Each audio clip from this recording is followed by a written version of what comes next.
तो स्वामी जी, WHO की report बता रही है कि दुनिया में 1 अरब लोग मानसिक बीमारी से जूझ रहे हैं। तो स्वामी जी, अब सवाल ये है कि क्या रोज़ाना योग अगर अपना लिया जाए तो तनाव और चिंता को दवाओं के बगैर काबू किया जा सकता है, कंट्रोल किया जा सकता है, ये आंकड़ा हम घटा सकते हैं? हाँ, तो देखो, एक तो आपने छोटी सी टॉफी की बात की। भगवान ने तो जीवन का तोहफा सबको दिया हुआ है। खुश रहने के लिए हमारे पास सैकड़ों ऐसे कारण मिल जाएंगे और दुखी रहने के लिए भी मिल जाएंगे।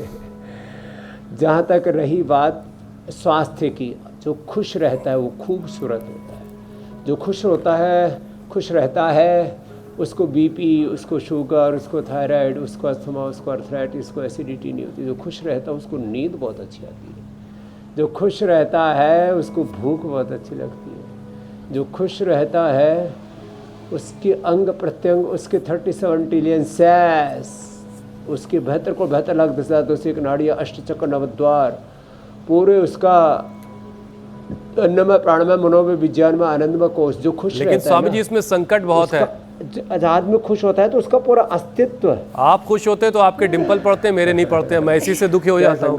मैं क्या करूँ? सर्जरी करवा लीजिए, आजकल तो सर्जरी होती है।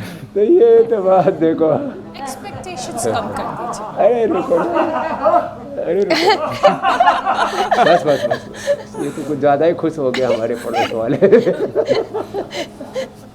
थोड़ा मुस्कुराओ। हाँ, कई बार ना लोगों को कंट्रोल करना बड़ा मुश्किल हो जाता है। हमारे पास में लोग जोर जोर से धाड़ धाड़ के हंसते, कई लोग धाड़ धाड़ के रोते हैं। तो देखो, अब बहुतों को तो इसी से परेशानी है। स्वामी रामदेव वर्ल्ड फेमस योग गुरु कैसे हो गया? ये गुरुकुल का पढ़ा हुआ अनपढ़ माँ बाप की औलाद, सामान्य कुल परिवार में पैदा हुआ। ये इंडिया टीवी इतना बड़ा कैसे हो गया? रजत शर्मा इतने बड़े कैसे हो गए?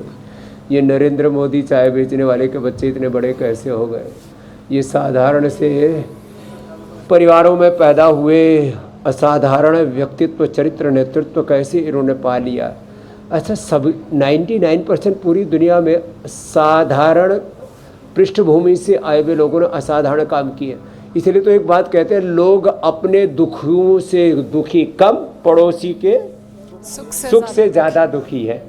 अब ये बात बहुत बड़ी है। माने घर में, परिवार में, बिजनेस में, व्यापार में, राजनीति में, धर्म में, अध्यात्म में, इसका धर्म, इसकी संस्कृति, इसकी प्रकृति, इसका यश, इसकी प्रतिष्ठा, इसकी सत्ता, इसकी संपत्ति, इसका ऐश्वर्य। आप बोल रहे थे नेगोशिएट करने के लिए आदमी को शक्तिशाली बनना पड़ता है। तो पूरी दुनिया में जिसके पास शक्ति है, जिसके पास ऐश्वर्य, उससे भी लोग चिढ़ते हैं। अब इसीलिए अमेरिका चिढ़ रहा था कि भारत इतना शक्तिशाली हो गया है कि यदि चीन और रसिया के साथ जाके खड़ा हो गया तो अमेरिका ठप्प हो जाएगा, डॉलर आधे में आ जाएगा, डॉलर डोलने लगेगा और डोनाल्ड ट्रंप का ट्रंप कार्ड